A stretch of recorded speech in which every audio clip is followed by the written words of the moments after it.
కేంద్ర హోంశాఖ సహాయక మంత్రిగా కరీంనగర్ ఎంపీ బండి సంజయ్ న్యూఢిల్లీలో బాధ్యతలు చేపట్టారు. హంపి పీఠాధిపతి విద్యారణ్య భారతి స్వామీజీ హాజరై ఆశీర్వదించారు. మాక్నూర్ మండలం మదన్పల్లిలో జరిగిన బడిపట్ట కార్యక్రమంలో జడ్పీ చైర్మన్ దాదనగారి విఠలరావు పాల్గొన్నారు. బోధన్ ఎమ్మెల్యే సుదర్శన్ రెడ్డి నవీపేట్ రెంజల్ మండలంలో జరిగిన బడిపట్ట కార్యక్రమంలో పాల్గొని విద్యార్థులకు పుస్తకాలు పంపిణీ చేశారు.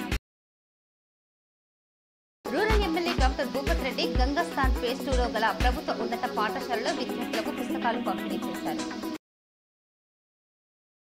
ఇటీవల మాతృవియోగం అయిన టీడీపీ జిల్లా కన్వీనర్ యాదవ్ గౌడ్ను ఆలూరు గ్రామంలో కాంగ్రెస్ నాయకులు వినయ్ రెడ్డి పరామర్శించారు. నీట్లో అవకతవకలు జరిగిన విషయంలో సుప్రీంకోర్టు సంచలన నిర్ణయాన్ని ప్రకటించింది. అధిక మార్కులు పొందిన 1550 మంది విద్యార్థులు మళ్లీ పరీక్షలు రాయాలని సూచించింది. కేంద్ర మంత్రులు బాధ్యతలు స్వీకరించిన తెలంగాణ మంత్రులు కిషన్ రెడ్డి, బండి సంజయ్లను నిజామాబాద్ ఎంపీ ధర్మపురి అరవింద్ మర్యాదపూర్వకంగా కలిసి శుభాకాంక్షలు తెలిపారు.